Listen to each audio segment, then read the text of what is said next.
Dan yang kita lihat alkil halida. Ya. Alkil halida adalah turunan senyawa hidrokarbon ada satu atom H atau lebih ya diganti oleh atom halogen. Sebagian besar atom H dalam senyawa hidrokarbon dapat diganti oleh atom halogen ya. Jadi misalnya kemarin untuk reaksi-reaksi alkana itu ya, alkana ditambah Cl2 tetapi harus ada kondisi ya, harus ada cahaya, harus energi, harus ada hanu ya, light. Nah, melalui mekanisme reaksi substitusi radikal ya. Ya. Bentuk umum yang digunakan untuk menuliskan rumus molekul alkil halida adalah Rx, di mana R adalah alkil dan X adalah halogen. Golongan halogen dalam pembentukan suatu senyawa akan menerima satu elektron, ya, karena elektronegativitas dari halogen itu kan, ya, kalau dalam satu golongan, ya dari kiri, dalam satu golongan dari atas ke bawah, elektronegativitasnya apa? Menurun atau meningkat? Halogen. Oke, menurun ya. Jadi paling besar itu adalah fluor ya. Nah, terus skala Pauling. Ya.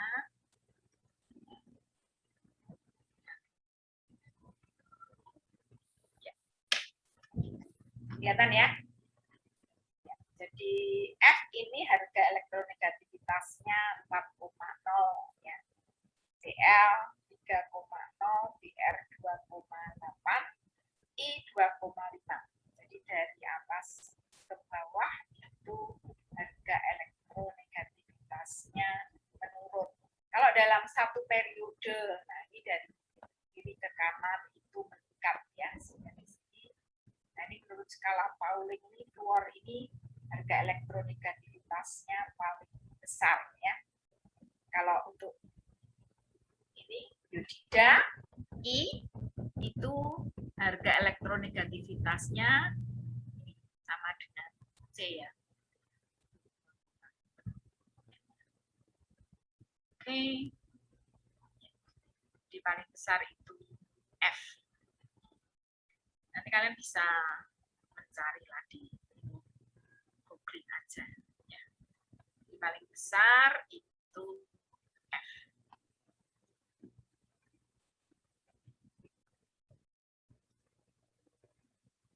Ya.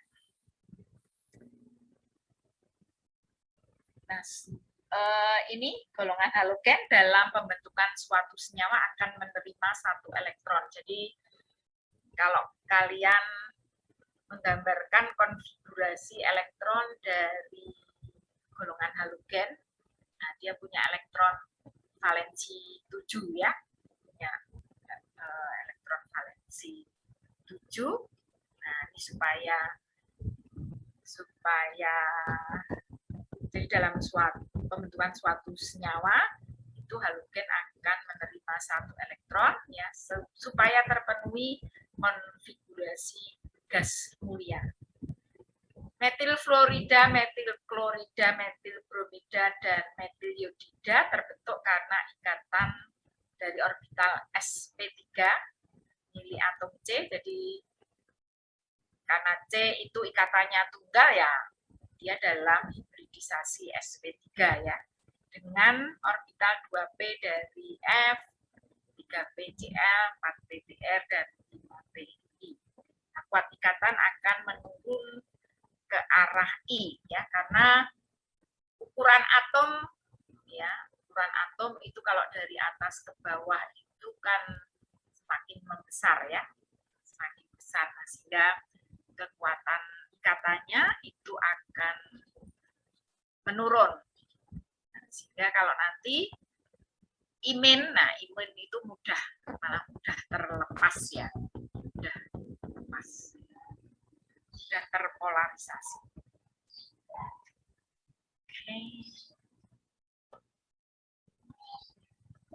Nah, tata nama alkil halida.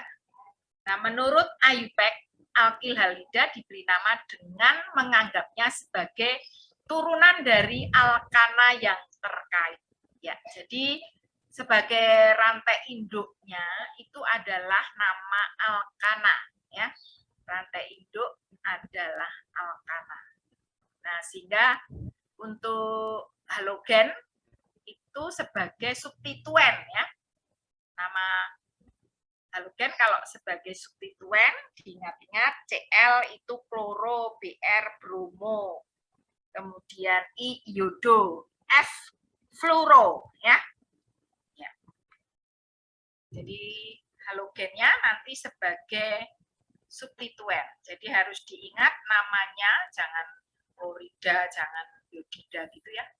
Jadi kalau sebagai substituen dia, nah ini namanya fluoro. Fluoro.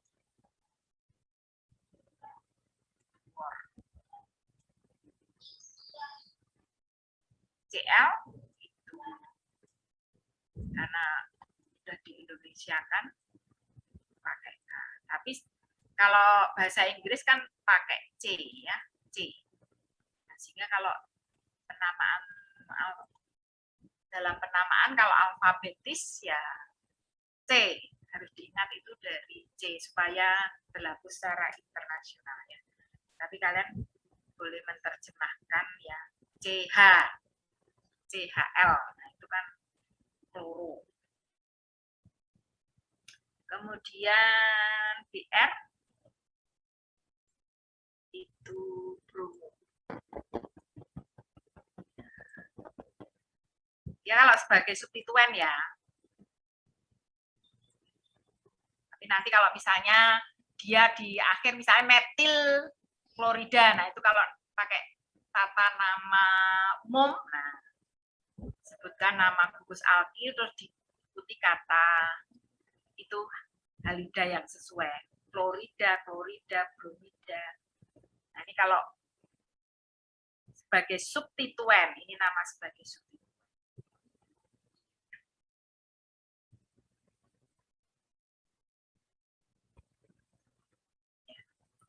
Jadi nama sebagai substituen.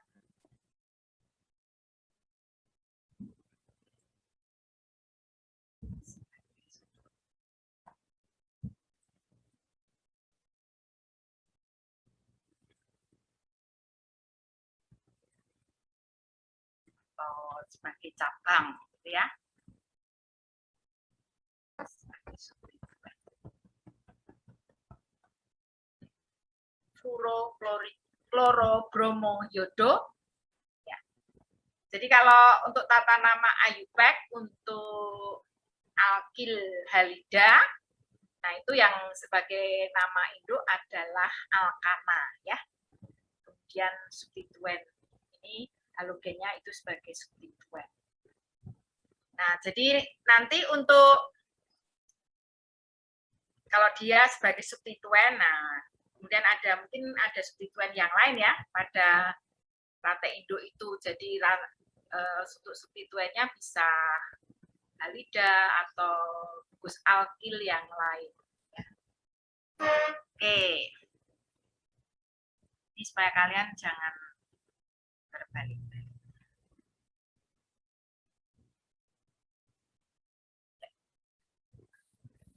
Untuk menunjukkan posisi atom halogen dalam rangkaian rantai atom karbon digunakan angka. Jadi nanti dilihat dari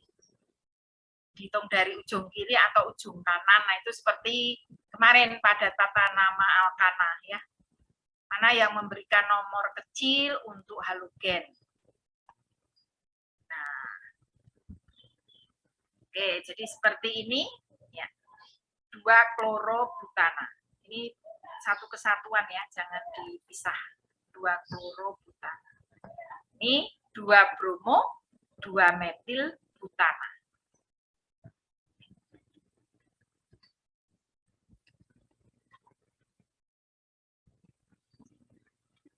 Kemudian kalau menurut nama umum, tadi yang IUPAC tolong pada saat tata nama alkana, nah itu bisa dipakai sebagai patokan juga. Kemudian untuk tata nama umum trivial, khususnya bagi alkil halida yang strukturnya tidak rumit, ya, dan ada nama gugus-gugus yang tadi yang namanya spesifik ya, misalnya tersier butil, sekunder butil, isobutil. Nah, ini penamaannya adalah dengan menyebutkan terlebih dahulu nama gugus alkil yang mengikat halogen, kemudian diikuti nama halidanya. Jadi kalau nama umum ya namanya fluorida, gitu ya. Jadi sebagai akhiran dia fluorida, bromida, kemudian klorida, yodida. Ya. Jadi seperti ini, sekunder butil klorida, ya, sekunder butil. Nah ini dengan kloridanya dipisah. Ya, kemudian ini tersier pentil bromida. Kemudian ini neopentil yodida. Ya, ini yodidanya terikat pada gugus neopentil. Nah, jadi posisi atom halogennya itu harus pas ya. Ini kalau diberi nama menurut IUPAC neopentil yodida apa namanya? Kalau menurut IUPAC yang neopentil,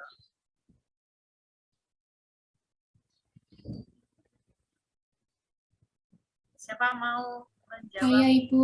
Mbak Wiwit. Oke. 1 iodo 2,2 dimetil propana. Oke, 1 iodo 2,2 dimetil propana.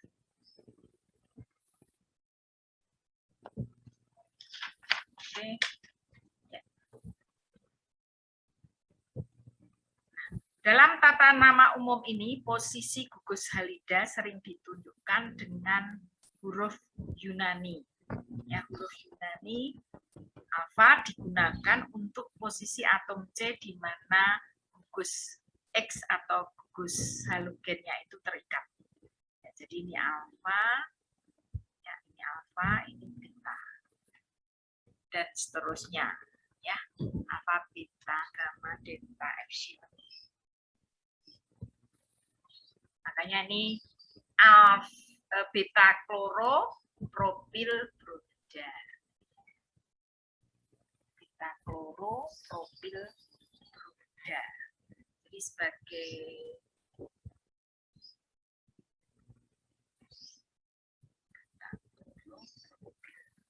nah, sekarang kita coba untuk memberi nama dari ke 6. Berilah nama IUPAC senyawa dengan struktur berikut. Yang A, siapa mau mencoba? Mencoba, siapa mau mencoba?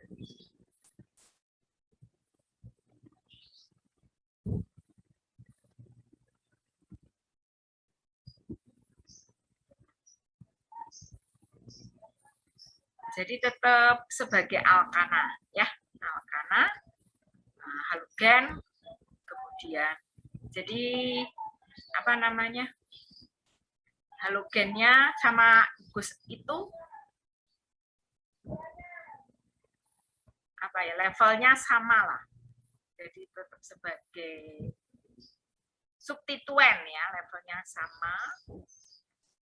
Nah, untuk penomorannya tentunya mengikuti aturan yang dulu pada saat tata nama alkana. Nah, dimulai dari ujung mana. Nanti yang memberikan nomor rendah untuk cabang. Nah, cabangnya itu bisa alkil, bisa halogen ya sekarang. Ya. Izin menjawab, Bu. Ya, bisa. Ya, tuh. Yang A itu 5 bromo 2,4 dimetil heptana.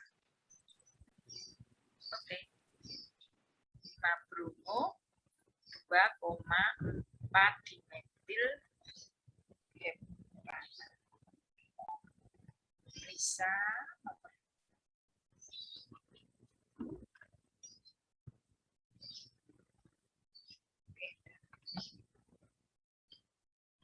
Oke. Yang B siapa mau menjawab? Saya Ibu. Mbak Wiwit. Oke. Yang B 2 bromo 4,5 dimetil heptana. Oke, 2 bromo 4,5 dimetil. heptana.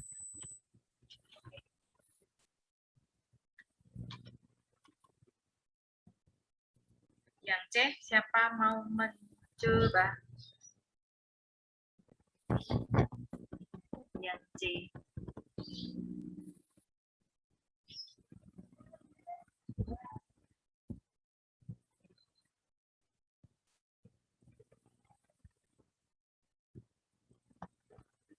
C, ada BR juga itu. Oh, ini keliru ya. Ini harusnya hanya dikurangi 1. Kelebihan atom hidrogen ini yang mengikat Cl. Ya, yang mengikat Cl itu kelebihan atom hidrogen. Angka 2-nya dihilangkan. Siapa mau mencoba? C.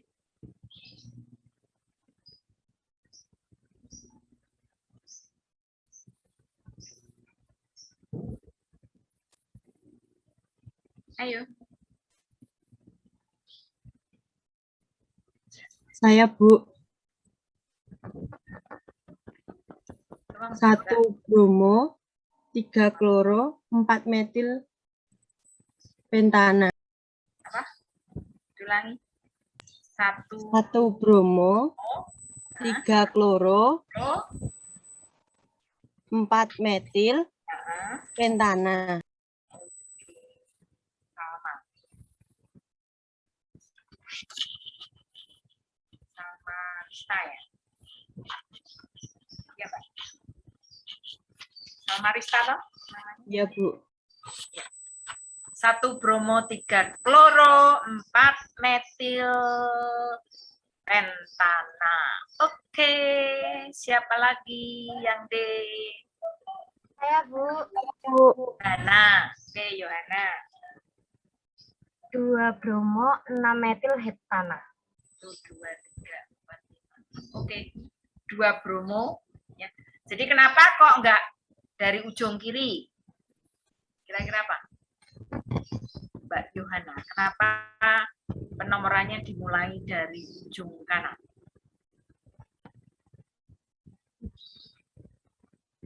Karena didahulukan yang bromo bukan, Bu? Oke, ya, bromo. Ya. Oke, jadi karena dari kiri itu tuh cabangnya metil nomor 2, yang dari kanan BR nomor 2. Nah, tapi prioritaskan yang halogennya. Ya. Oke. E.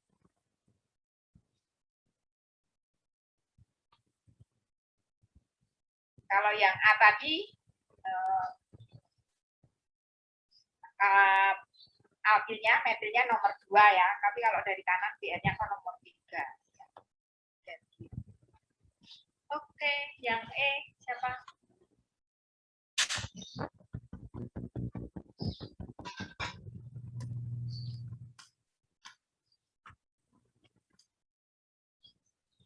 Yang E.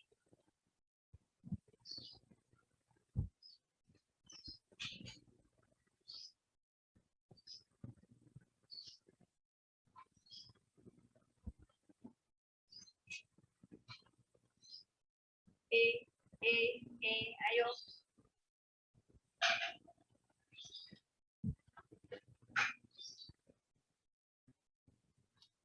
Siapa mau nyoba? Yang E? Saya izin mencoba, Bu. Nur Hikmah. Oke. 1 kloro, 3 etil, 4 iodo pentana, 1 kloro, 3 Terus? etil, 4 iodo pentana. HIJKLM etil dulu ya. Kloro. 1 kloro, 3 etil, 4 iodo pentana. Oke, Nur Hikmah.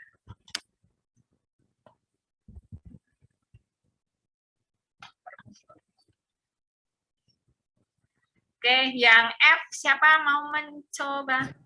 Saya, Bu. Saya, Bu. Anissa tadi yang dulu. Anissa. Saya coba ya, Bu. 1,5 di bromo, 2,2 di metil pentana. 1,5 di bromo, 2,2 di metil Pentana. Anissa. Terima kasih, Bu.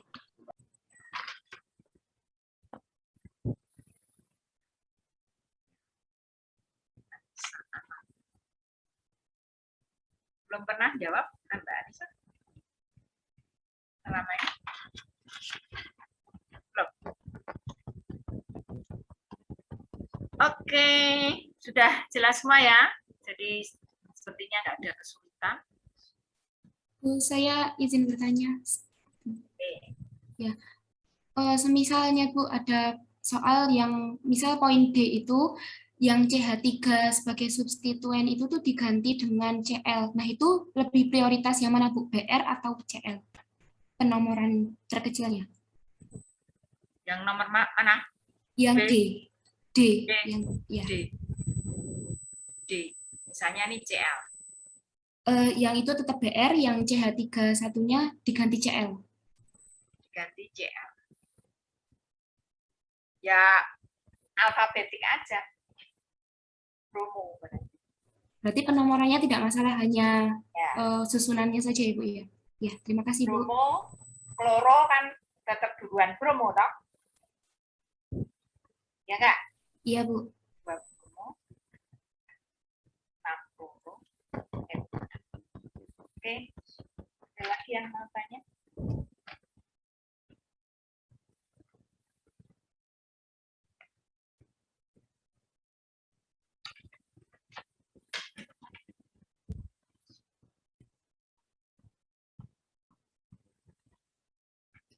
Kemudian reaksi alkil halida. Ya. Reaksi terhadap senyawa alkil halida itu adalah reaksi substitusi dan eliminasi, ya, yang berjalan bersama-sama, saling berkompetisi. Jadi kalau ada suatu reaksi ya terjadi substitusi itu selalu berkompetisi dengan eliminasi. Cuman kalau mau reaksi substitusi, nah itu kondisinya supaya yang dominan itu substitusi, nah itu bisa di kondisinya yang harus disesuaikan ya. Jadi biasanya untuk yang reaksi substitusi itu lebih lunak, soft itu untuk reaksinya. Nah kalau eliminasi, nah itu lebih mungkin suhunya lebih tinggi dan sebagainya. Tapi selalu berkompetisi. Pasti selain ada produk substitusi, ada produk eliminasi. Nah, reaksi substitusi adalah reaksi penggantian spesies, atom atau gugus. Nah, karena di sini nanti yang reaksinya alkil halida, berarti nanti ya ini atom halogen itu yang diganti ya. Nah, karena tadi elektronegativitasnya tinggi, nah, berarti kecenderungannya kan dia sebagai nukleofil ya. Ya, jadi nanti namanya reaksinya substitusi nukleofilik ya. Jadi penggantian spesies, atom atau gugus dari suatu senyawa lain, dari suatu senyawa oleh atom atau gugus lain ya. Jadi diganti oleh nukleofil yang lain. Misalnya diganti OH untuk membentuk alkohol gitu ya. Reaksi eliminasi, nah kalau reaksi eliminasi tereliminasi berarti ada yang dikeluarkan ya. reaksi eliminasi adalah reaksi di mana bahan awal kehilangan unsur-unsur ya. Kehilangan unsur-unsur atau gugus ya dari molekul kecil seperti HCl, H2O, Cl2 selama reaksi membentuk produk. Nah, biasanya di sini kalau untuk reaksi eliminasi itu terjadi perubahan senyawa jenuh menjadi senyawa tidak jenuh. Ya. Jadi pada saat reaksi eliminasi ada sesuatu yang dihilangkan, dikeluarkan, tereliminasi. Ya. Kalau kalian ikuti suatu kompetisi, nah misalnya di tahap awal ya tereliminasi, gitu ya. Jadi tereliminasi, nanti tahap berikutnya saya bisa masuk, nah nanti tereliminasi di tahap berapa, gitu ya. Nah, reaksi substitusi yang spesies penggantinya nukleofil ya, disebut reaksi substitusi nukleofilik, disingkat dengan SN ya. Substitusi nukleofilik. Reaksi substitusi nukleofilik dibedakan menjadi reaksi substitusi nukleofilik, reaksi substitusi unimolekuler ya. SN1 substitusi nukleofilik unimolekuler dan reaksi substitusi bimolekuler ya, substitusi bimolekuler itu berarti nanti laju reaksinya itu dipengaruhi oleh dua ya. Kalau yang unimolekuler tadi laju reaksinya hanya dipengaruhi oleh satu komponen. Kemudian reaksi eliminasi itu dibedakan menjadi eliminasi unimolekuler E1 dan reaksi eliminasi bimolekuler E2. Nah, untuk mekanisme reaksi SN1 ya. Nah, SN1 itu selalu berkompetisi dengan E1 ya. Ini biasanya untuk senyawa alkil halida tersier ya. Alkil halida tersier. Kenapa kok alkil halida tersier itu cenderung melalui mekanisme kalau mengalami reaksi substitusi itu melalui reaksi mekanisme SN1 dan E1. Nah, jadi untuk mekanisme reaksi SN1, nah ini didahului dengan ini pembentukan gugus lepas ya, nah membentuk karbonium. Nah ini yang tahap penentu laju ini. Jadi pada alkil halida tersier, nah, ini diawali dengan lepasnya gugus nukleofil ya, ini gugus lepas Cl-. Nah, membentuk intermediate ini salahnya. Apa ini namanya? Tersier, bukan propilium, tetapi apa ini? Ini salah. Apa namanya? Tersier, betulkan, nanti dibetulkan. Tersier bukan propilium tetapi apa? Ini warisannya dari Pak Karim, kalau mau dikoreksi memang kan harus mengetik lagi. Nanti saya revisi. Apa? Ini bukan tersier propilium, nggak ada tersier propilium ya. Adanya cuma sekunder atau isopropilium. Ya, ini bukan. Namanya tersier apa? Butilium kan? Ya, butilium. Ya, tersier butilium ya. Nanti dibetulkan. Ya. Siapa tadi Mbak namanya? Lupa. Novianti. Oke, Mbak Novianti.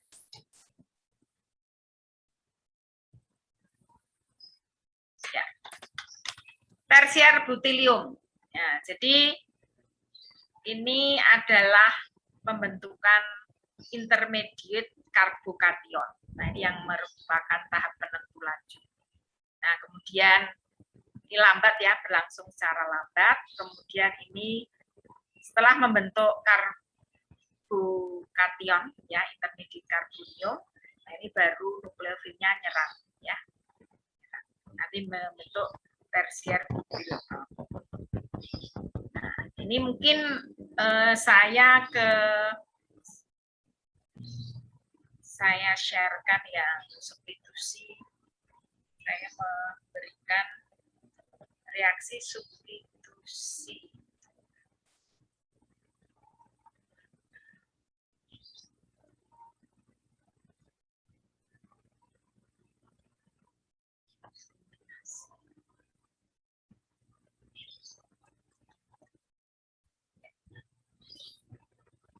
Ini juga sudah saya unggah di Classroom ya. Jadi reaksi substitusi nukleofilik, bahasa Inggris nggak apa-apa ya, pinter semua bahasa Inggris.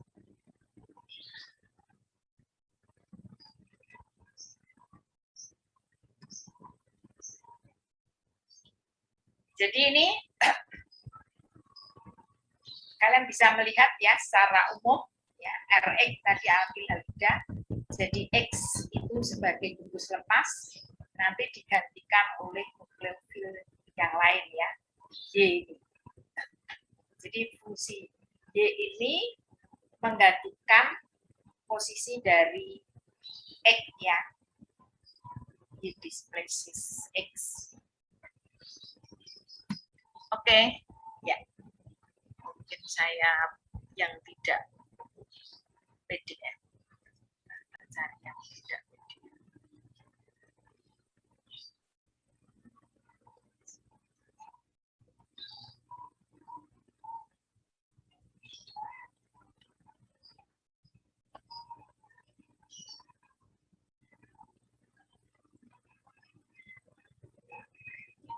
Saya cari.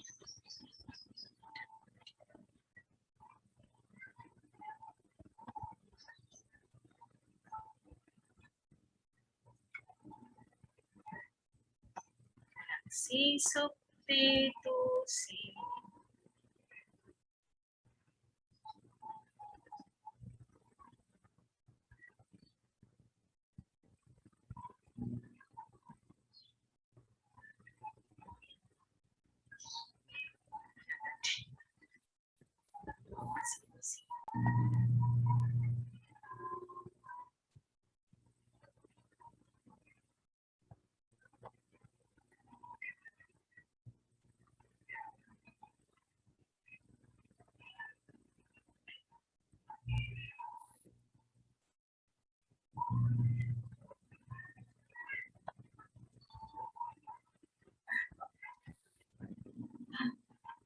Bentar.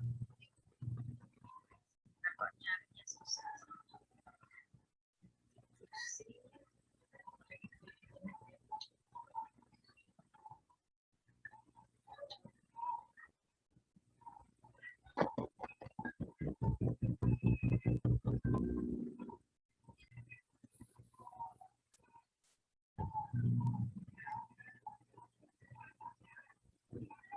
Ya.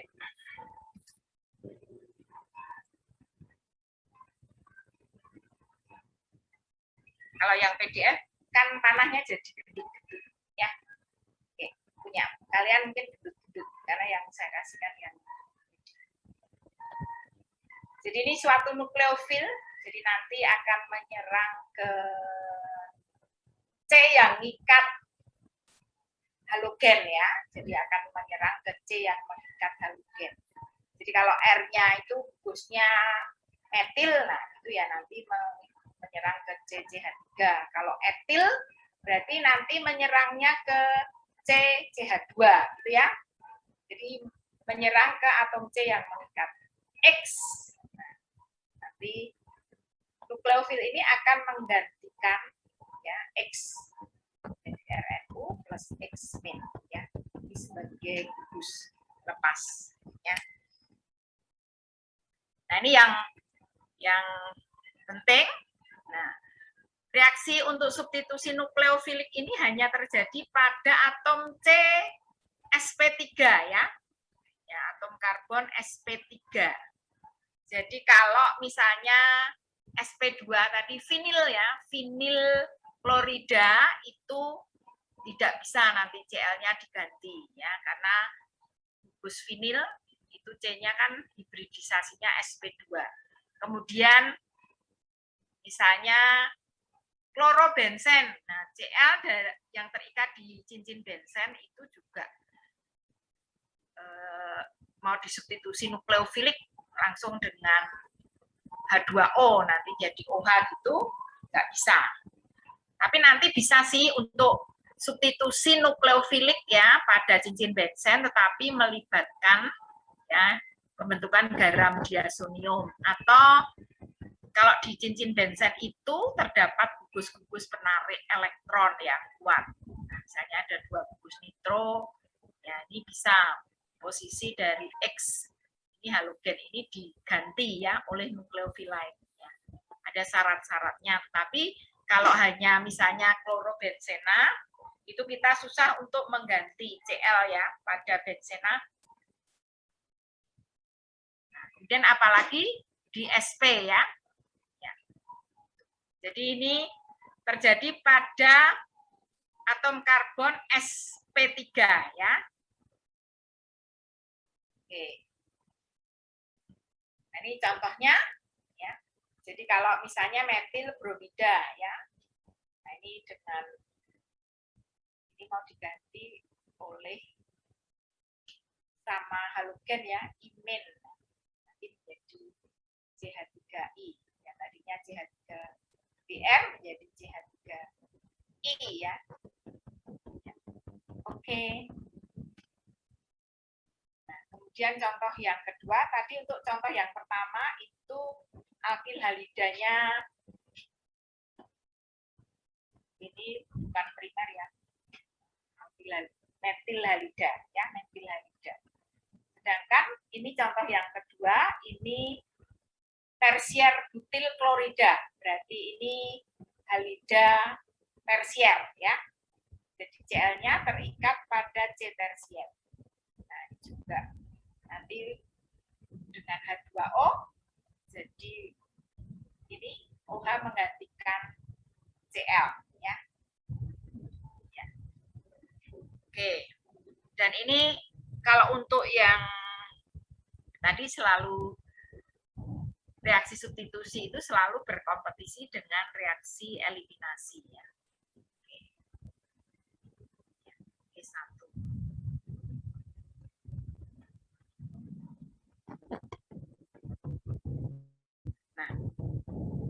Nah di sini ada 2 ya.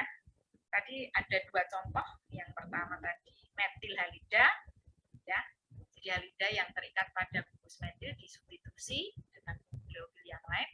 Kemudian halida tersier ya. Halida yang terikat pada atom C tersier diganti oleh nukleofil yang lain ya. Nah, di sini contoh ini ya.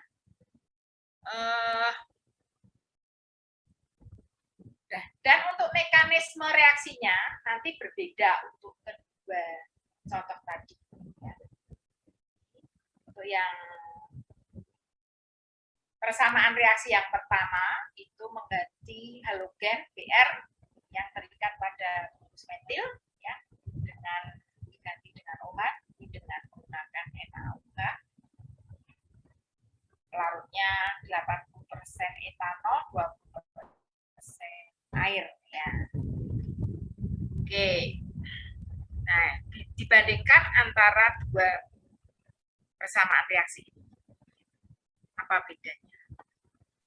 Nah, untuk yang nomor 1, nah, ini lajunya, rate-nya itu dipengaruhi oleh baik konsentrasi alkil halidanya, ya, ini RBR, berarti konsentrasi substrat, ya, substrat itu yang mau disubstitusi, gitu ya, dan konsentrasi nukleofilnya. Jadi laju reaksi dipengaruhi oleh dua komponen, ya. Makanya nanti untuk yang tadi mekanisme reaksinya dia akan nanti yang melalui SN2, ya. SN2 substitusi nukleofilik bimolekuler. Jadi laju reaksi dipengaruhi oleh dua komponen, baik konsentrasi substrat maupun konsentrasi nukleofil. Nah, sedangkan yang bawah ini ya, untuk penggantian halogen pada posisi tersier, ya, alkil halida tersier. Nah, ternyata lajunya itu hanya dipengaruhi oleh satu komponen. Nah, ini hanya konsentrasi substratnya, jadi konsentrasi alkil halidanya. Konsentrasi nukleofil tidak berpengaruh, ya, tidak berpengaruh. Ya. Nah, pada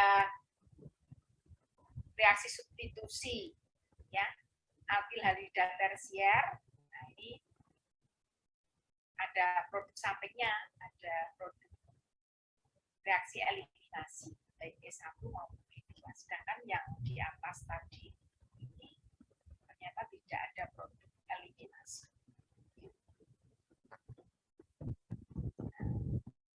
Oke, ini pada yang di atas ternyata untuk konsentrasi NaOH yang tinggi.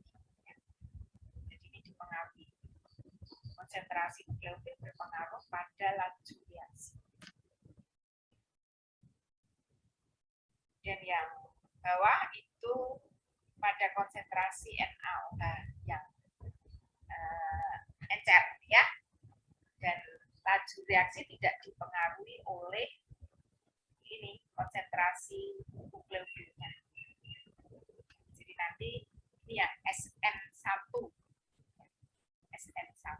Makanya tadi kan yang alkil halida tersier itu akan kecenderungannya itu kalau mengalami reaksi substitusi itu akan melalui yang SN1. Jadi yang melalui pembentukan karbokation. Kita lihat satu persatu. Untuk reaksi yang pertama SN2, ya, tadi BR-nya terikat pada CH3. Ya. Jadi CH3BR ditambah NaOH dengan pelarut 80% etanol, 20% air. Nah, suhu reaksinya 55 derajat Celcius. Itu menghasilkan metanol plus BRB. Dan laju reaksinya dipengaruhi oleh dua komponen, ya. Baik konsentrasi alkil halidanya, konsentrasi substratnya, dan konsentrasi nukleofilnya, ya. Nah, untuk reaksi substitusi bimolekuler ini, nah, jadi ini nukleofil akan menyerang ke C yang mengikat BR, ya. Nah, kemudian nanti ada terbentuk transition state sebetulnya, ya. Transition state kita lihat di belakang baru menjadi produk, ya. Jadi produk etanol plus BR. Jadi ini substitusi nukleofilik bimolekuler SN2. Laju reaksi dipengaruhi oleh dua komponen, ya. Nah, dan reaksinya itu merupakan one step reaction. Jadi hanya satu tahap, ya, hanya satu tahap. Jadi SN2 itu malah satu tahap saja, ya, satu tahap. Jadi dari starting material tadi bahan awal, ya, dari substratnya tadi, nah, membentuk transition state, ya, transition state-nya nanti kita lihat di belakang, dan menjadi produk. Nah, energi produk mestinya harus lebih rendah dari energi dari bahan awal, ya. Jadi ini diagram energinya untuk SN2. Ya. Kemudian bedanya dengan reaksi SN1, ya. Reaksi SN1. Substitusi nukleofilik unimolecular unimolekuler. Jadi laju reaksinya hanya dipengaruhi oleh satu komponen, yaitu konsentrasi substratnya saja. Oke, jadi ini rate-nya itu hanya dipengaruhi oleh konsentrasi substrat. Dan ini untuk reaksi substitusi unimolekuler, lajunya hanya dipengaruhi satu komponen, dan two step, nah, 2 tahap. Ya. Jadi bedanya kalau SN2 itu 1 tahap, SN1 malah 2 tahap. Ya. SN1 2 tahap. Tahapnya apa? Kok 2? Nah, tahap pertama itu tadi pembentukan karbonium. Ya. Jadi ini BR- lepas, nah, membentuk karbonium. Nah, ini slow, jadi lambat. Nah, ini yang tahap penentu laju itu yang malah pembentukan karbonium itu. Kemudian tahap kedua itu serangan dari nukleofil, ya, itu ke karbonium. Ya, ini berlangsung secara cepat. Hasilkan produk. Jadi ingat-ingat ya, SN2 itu yang kenapa kok B? Nah, karena laju reaksinya dipengaruhi oleh 2 komponen. Tetapi hanya 1 tahap, ya. Kemudian kalau yang SN1 substitusi nukleofilik unimolekuler, nah, lajunya dipengaruhi oleh 1 komponen. Tapi untuk reaksinya itu 2 tahap, ya, 2 step, 2 tahap. Yang tahap pertama pembentukan karbonium, tahap kedua serangan dari nukleofil ke karbonium. Ya. Nah, sehingga untuk energinya, diagram energinya, ya, ini dari starting material, jadi dari bahan awal, ya, bentuk transition state yang pertama. Nah, ini nanti mau putus gugus lepasnya. Nah, setelah gugus lepas putus, nah ini membentuk intermediate, ya, yang disebut dengan karbokation, ya, jadi intermediate-nya di sini. Nah, kemudian nanti serangan nukleofil ke karbokation. Nah, membentuk transition state dulu. Nah, kemudian membentuk produk. Jadi profil energinya kalian bisa membedakan, ya, antara SN1 dengan SN2. Nah, kalau SN1 ini ada lembahnya di atas. Ada 2 puncak, ada 2 transition state.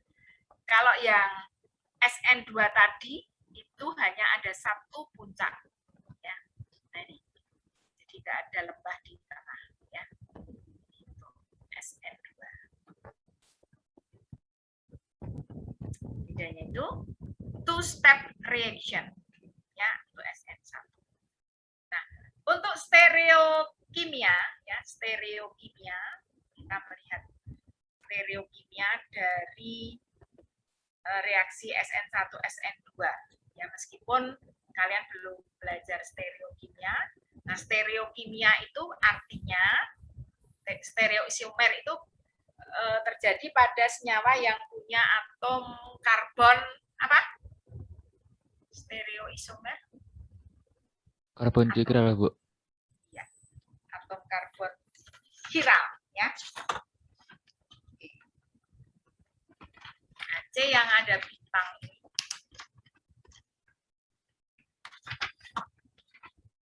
C ini kan C chiral. Dia mengikat BRH, CH3 dan gugus 2, 3, 4, 5, 6, ya. Gugus heksil. Nah, ini C ini adalah C chiral. 2 bromooktana. Ini memiliki 1 atom C chiral. Oke. Nah, kalau senyawa 2 bromooktana ini dia mengalami reaksi substitusi, ya, bisa melalui SN1, SN2. Nah, apa stereokimia yang terjadi? Oke. Ini R-nya berarti yang tadi heksil tadi ya. Nah, ini supaya kalian ya kita harus bisa belajar stereokimia mau nggak mau. Kemarin sudah saya berikan untuk menentukan prioritas ya, menentukan prioritas berdasarkan aturan itu Kahn, Ingold, Prelog ya. Jadi atom C chiral ini kan mengikat H, Br, kemudian CH3, ini R-nya tadi gugus heksil ya. Nah, ini kenapa kok R? Kenapa kok R? Nah, ini bisa dilihat dari prioritasnya dulu. Jadi prioritas dari atom atau gugus yang terikat, nah itu dilihat kemarin caranya sama. Jadi dilihat dulu atom yang terikat langsung pada atom C chiral itu. Atom apa? Nah, ini juga berdasarkan nomor atom ya. Kalau nomor atomnya besar berarti nanti prioritasnya tinggi ya. Prioritasnya tinggi. Artinya kalau diberi nomor, nomornya kecil 1, 2, 3. Nah, kalau misalnya ini mana prioritas nomor 1? Ini BR, H, ini C, ini kan C gugus kecil ya. Mana nomor 1 prioritas tertinggi? BR, Bu. BR ya, BR. Karena nomor atomnya paling besar. Oke, nomor 2 apa?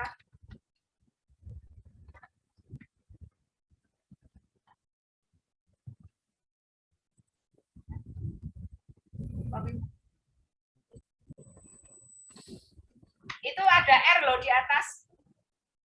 R-nya tadi berarti heksil. Karena ini 2 bromo oktana. R-nya ini heksil.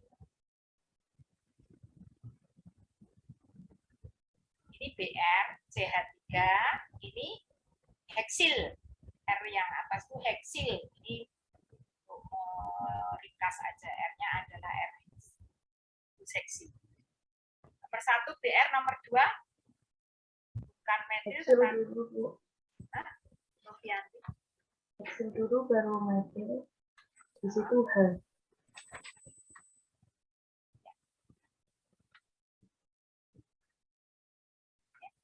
Jadi BR dulu, terus baru heksil, terus metil, terus H. Nah, kemudian cara menentukan R itu dari keempat itu, tadi kan kalian sudah beri nomor ya, 1. Oke, saya gambar. Substituent.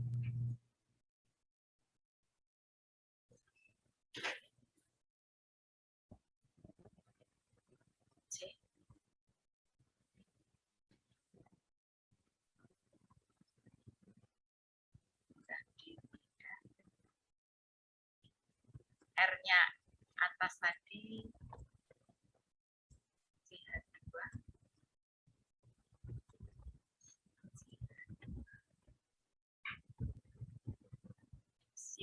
eksil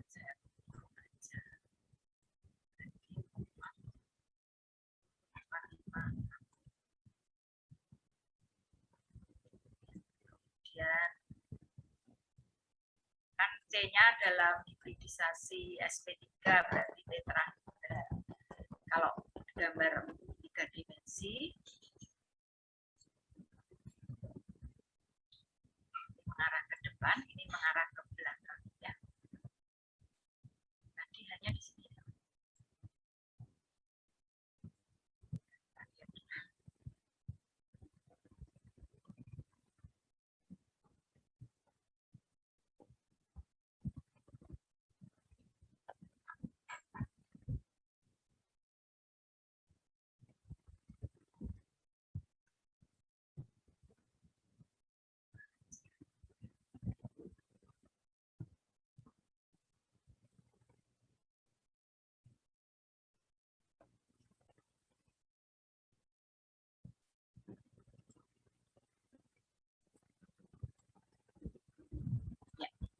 Jadi ini untuk menentukan ya kita belajarlah sekilas ya.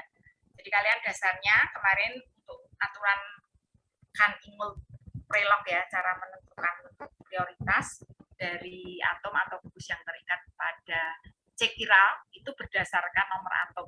Semakin besar nomor atom, prioritasnya semakin tinggi. Berarti nomornya kecil. Nah, kemudian kalau sama, dilihat C berikut, dilihat atom berikutnya, mana yang sampai diperoleh prioritas ya. Nah, sehingga di sini ini C chiral loh. Nah, ini saya kasih bintang. Ini C chiral, berarti ini prioritas nomor 1. C sama, cuman ini cuma mengikat hidrogen, C ini mengikat C yang lain. Nah, ini prioritasnya nomor 2, baru ini nomor 3, ini nomor 4. Nah, cara menentukan apakah itu konfigurasinya R atau S, ya. R itu dari Richter.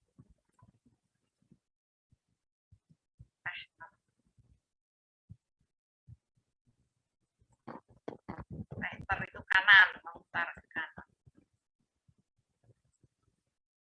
Kemudian apakah S konfigurasinya sinister kiri.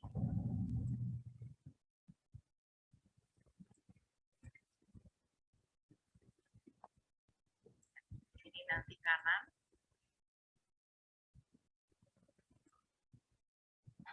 Ini kiri.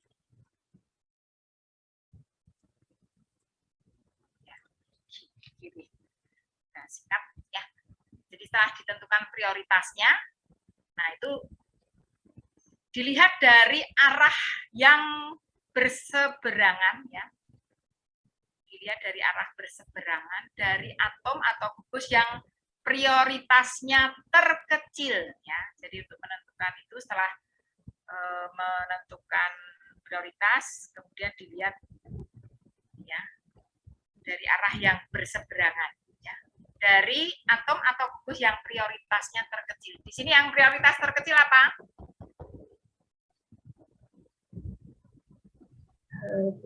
H ya. Oke, jadi lihatnya dari sana. Ini matanya.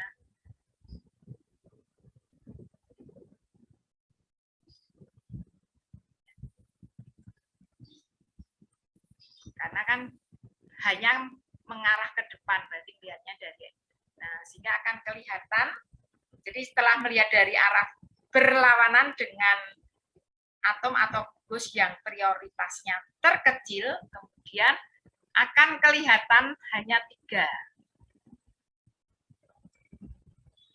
Nah, kalau pakai model molekul itu kalian nanti yang atom atau gugus yang prioritas terkecil itu ditaruh di belakang. Ya, kalian bisa membuat model molekul pakai, kalau zaman saya kuliah dulu itu disuruh membuat pakai itu apa namanya ruji sepeda itu loh. Nah itu terus ngelaskan itu dibuat tetrahedral gitu ya, tetrahedral. Nanti kemudian atom atau gugusnya, nah itu kita bisa pakai sedotan yang warna-warni itu, jadi dimasukkan warna merah, biru, hijau gitu.